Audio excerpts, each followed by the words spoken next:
Hey everyone, welcome back to CryptoCache. Thanks again for joining me here. I hope you're having a fantastic day. Quick look again here at Caspa. It's actually looking pretty good, all things considered. I know it seems weird to say that when the price is pulling back, but it's done actually very well, responded decently well to this pullback, and I think we are in decent shape still. Either way, we're going to take a quick look at this here. Good news is we actually have a Caspa trade here open. We got a nice 55% from a Bitcoin short. There we go, Caspa, 22% in 8 hours.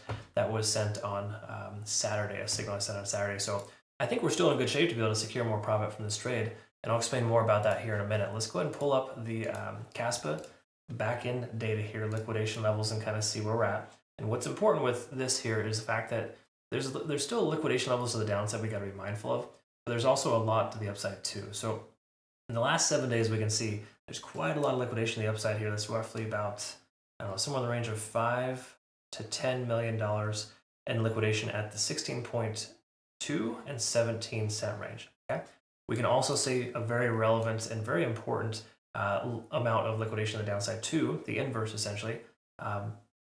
Probably double that amount, especially down here as low as about 11.7. So these are what these are. These are late longs that have low leverage. Okay, so I'm happy to see these low leverage longs to the downside. We've got some high leverage longs at probably about 13.2. That could be an area of issue. Okay, and then we just take a quick look at the monthly. We can see again that 13 cent range, just below 13, down as low as about 13.5 is that area of liquidation. Okay, so that's existed for a while now. That's why we originally opened a short, closed it, and switched over to a long, because that level didn't look like it was going to be swept here. The majority of it had already done so. Either way, that's all hindsight. Let's take a look at the foresight here and try to anticipate what's going on based on the recent price action. So when we look at larger time frames here on the daily, in fact, let's start with the weekly too, just to kind of reference a few things, because I like to touch on the weekly time frames on Mondays. And obviously today is a Monday. Happy Monday to you, of course. And let's take a look here. We got the moving average here, 20 at 14.2. So that's that strong area of support. That's exactly why we flipped from a short to a long position, because we saw tons of support at that 14 cent range. Okay, I think it's 14.40 entry. And if we take a look here, we can see we're above that moving average, but it wicked all the way down to 14.2. Okay, that's proving to be a support level there. We can also see here we're over 50 on the R side. Not a lot of coins can say that on the monthly. Stochastic is swinging down, of course. That is somewhat bearish, but with MACD diverging here too, you could kind of lean a little bit more towards the price being more likely to pull back than it would be to increase. Okay, so the weekly time frame, while it has some good support, it's still moderately bearish. Okay, daily time frame we can kind of see here as well. The 20-day SMA worked as a resistance there perfectly, upwards of 16 cents a couple of days ago. That's how we secured profit. We had a profit target right in that range. When we do take a look here, though, of course, on the daily, we can see we're wavering above and below 50 on the R side. That's generally an indecisive situation, right? Stochastic swinging up, MACD starting to lose its momentum to the downside. This does tell us there's a shift from bearish to bullish, right? And once we identified that on Saturday, we switched our trade out, closed our short, opened a long, and with good results. Okay. Again, sometimes you have to do that, and even though we didn't close our short in a loss, it was actually a small profit, like 2% or something marginal, right? But sometimes you have to secure consider closing a trade even if it's not working the way you want it to, even if it is a loss, and switch gears if that is essentially what you see and identify. Okay, so don't be afraid to do that. It's okay. It's a very natural part of trading. Taking losses is an extremely normal part of trading too. I hope you understand that.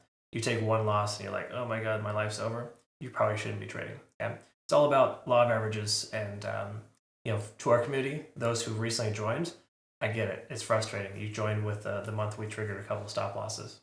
It happens though, and you got to recognize 10 out of the last 12 months. On average, I would say statistically, I have one bad month every 6 months. That's generally how it works. And if you have those kind of statistics yourself, that's awesome stuff, right? And a lot of it comes with patience too, not over trading. Anyways, we're under 50 on the R side. It's important to recognize too that stochastic's trying to swing up. So even though we are seeing a bearish divergence here being under 50 and the MACD is diverging, we can see stochastic is trying to recover here from this little downtrend. Because again, the last 24 hours has been kind of messy. There's no other way around it. Once we pumped, the price has been kind of choppy, but a lot of it hinges on this right here. I mean, this is garbage, right? Bitcoin is looking terrible. And for Caspa to respond well and here to hold this level at 14.7, 14.2 or higher, that's a pretty magnificent sign. Not to say it can't still come down, but generally speaking, we're seeing a lot of a lot of reasons why it could still sustain this price action. Let's be realistic though. We're underneath all moving averages now. If we close underneath this 15-cent range today, there's a solid chance we lost that support and the price could continue lower. Right? So just be mindful of that. We don't want to put our blinders on and just be ridiculously optimistic. It doesn't help. I mean, optimism is one thing, but ignorance is another. All right, so let's take a quick look here at the hourly and call it a day. We're now below the cloud, conversion lines below the baseline, lagging span's free and clear. This basically says that secure profits on your long if you hadn't already, and make sure that you consider shifting gears to a short. All right, not saying you jump into a short right now when we're at support. You don't want to necessarily do that. But once more, closing below 15 cents today, I think it's going to be a pretty definitive shift in direction. Okay, we got our point of control here for the last 24 hours at 14.8. We're right there at that level right now. So again, all the more reason why the price should continue to respond well and move up from here. But a lot of that is pending on Bitcoin. Bitcoin can recover and hold this 61K range, then we will probably see Caspa recover as well.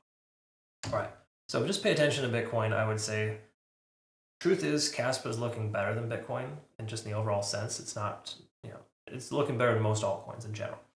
But it is still a coin nonetheless that's traded, and in a lot of ways right now, it's fairly synonymous with Bitcoin. So just bear that in mind. All right, that's kind of where we're at there. I hope that made sense. I described that correctly. Those who trade Caspa love this exchange that we're partnered with, CryptoCache. Check it out. Link down below. If you use my CryptoCache link here, you get some nice benefit rewards. We got a partnership with them. No KYC or VPN required, but a nice solid deposit bonus. So make sure to take advantage of that. If you aren't part of our Twitter, Telegram, Discord, YouTube, or TikTok, Telegram, honestly, I have tons of platforms you can find me on. Reference them, use them, stay abreast. We've got TikTok and YouTube Shorts now as well, so super awesome. A lot of fun there. Thanks so much for the wonderful feedback. We'll look forward to seeing you on the next video. Have yourself a great rest of the day. Thanks again for your time. Take care.